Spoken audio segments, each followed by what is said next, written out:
Welcome to week 1 of Programming Fundamentals. We will begin this mini lecture by defining computer programming. So what is computer programming? Computer programming is a little piece of our intelligence in the computer. Computer programming is the process of writing computer programs to instruct the computer how to perform a task.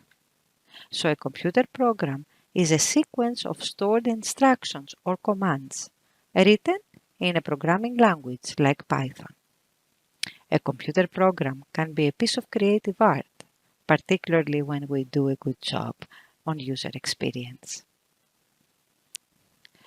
Before we start writing code, it's a good idea to conceptualize our solution and break down the problem into small steps.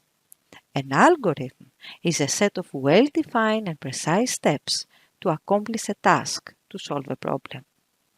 Algorithms are not expressed in a programming language, but in pseudocode, which I will define in the next slide.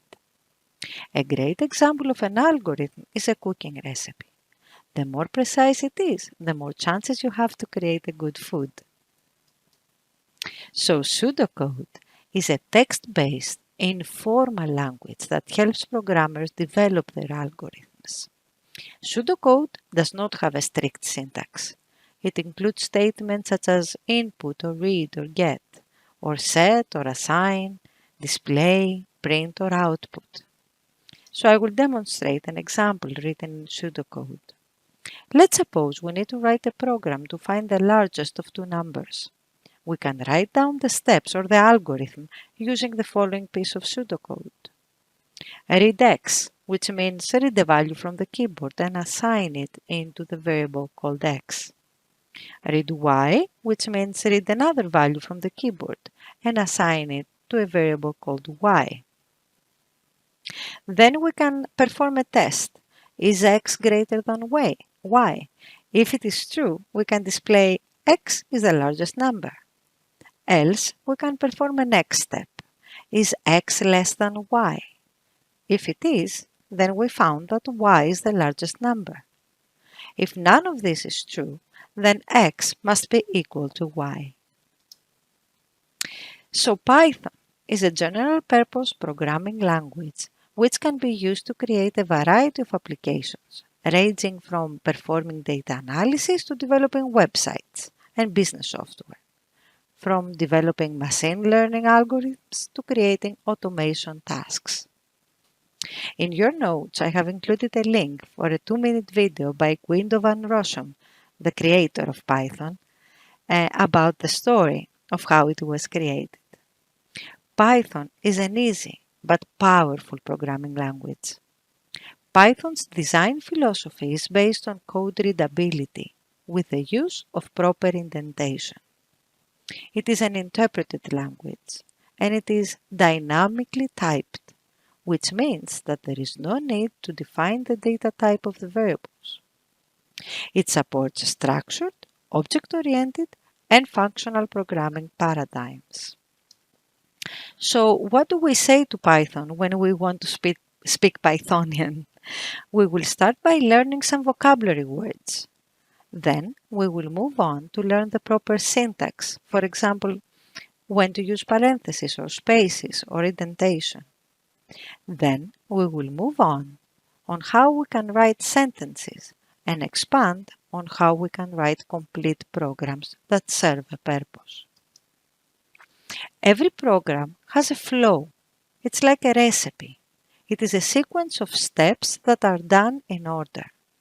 Some steps are conditional and might be skipped. Sometimes a step or a group of steps need to be repeated. And sometimes we need to store a set of steps to be used over and over again in our program.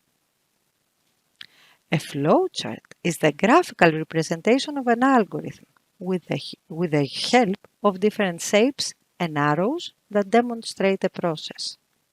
So in a flowchart, we can use the oval to denote the start or the end of the flowchart, a parallelogram for input and output, a rectangle for arithmetic operations and data manipulation, a diamond for decision making, and arrows to show the sequence.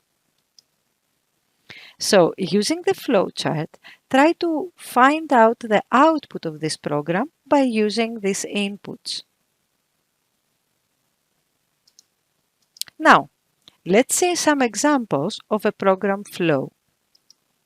This slide shows some sequential execution. When this program runs, all the commands are executed one after the other in a sequential order. In this example, I have a conditional execution. Some commands can handle decisions that change the behavior of a program. Some other commands make the program code repeat while a condition is true. Variables are used to store information which will be referenced and manipulated in a computer program. It is helpful to think of a variable as a container that holds information. So, for example, if I type somewhere in Python name equals Bob, Python is going to create a small box that will call it name and assign the value Bob inside it. Then if I say adult equals true, Python will create a second box called adult and assign to it the value of true. And finally, age equals 35, Python will create a third box called age and assign the value of 35. In Python, the variables do not require forward declarations as in other languages. All you need to do is provide the variable name and assign to it a value. You can choose the name of your variables. You can assign values to your variables, and then you can change the contents of the variables. And finally, you can ask, what is the value inside this variable? Python has so many precise variable naming rules. All variables must start with a letter or an underscore. They should contain only letters, numbers, and underscores, no other symbols. And all variables are case sensitive. Unlike human languages, the Python vocabulary is actually pretty small. We call this vocabulary the reserved words. These words have a special meaning to Python. So when you write programs, you will make up your own words that have a special meaning to you. These are your variables. But you cannot use any word from the reserved word list. The examples below represent some Python sentences or lines of code. In the first line, x equals 2, we create a variable named x and we assign to it the value of 2. In the second line, we have an assignment with an expression. In that case, the expression is evaluated first and the result is assigned to the variable x. So, what is the value of x after the second line has been executed? It is actually 4, because x was 2 before the evaluation of this expression, plus 2 equals 4, and then this 4 is assigned back to variable x. In the third line of code, we ask Python to print what the box x contains. The numeric expressions can include all of the mathematical operations: addition, subtraction, multiplication, division, power, remainder. Of course, there is a specific order of evaluation. There is an operator precedence. So from the highest to the lowest precedent, the rules are: first the parentheses are respected, then all the exponentiation, the raises on the power, are performed, then the multiplication, the division and the remainder, the addition and the subtraction, and everything happens from left to right. So let's do a quiz. Try to evaluate the following expressions. Is x1 equal to x2? In Python, variables, literals and constants have a type. For example, is it a number, an integer, a floating point, a string, or a boolean? We can ask Python what type something is by using the type function. And we will see that as we move on to the lab demonstrations. We can change, although, the type of an expression in Python using typecasting. For example, you can convert an integer to a float to an integer, of course losing the decimal points, a string to an integer, of course if the string contains an integer value, a string to a float, again if the string contains a float or an integer value. As we will start writing Python programs, it is most likely that we will run into various kinds of errors. The errors are categorized into syntax errors and logic and semantic errors. Syntax errors have to do with the general spelling and grammar of Python, and they can occur either during compilation or during runtime.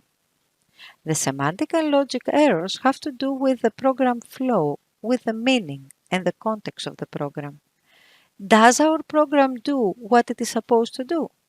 Does it produce the correct results? The common type of errors that we will encounter are syntax errors, name errors, value errors, zero division errors, indentation errors, type errors, syntax errors, etc. This is a big list of errors. Python will return an error to us if what we are saying doesn't make sense. Of course, we will see examples of these errors in the following lab demos, and of course we will learn how to solve them. So, debugging, it's the process of investigating our code and locate and correct our possible errors. Of course, syntax errors are easier to locate than logic and semantic errors. I have an advice for you. Always test your programs with sample inputs for which you know the expected outputs in order to perform some logic and semantic verification. Now, let's open our environment and watch Python in action.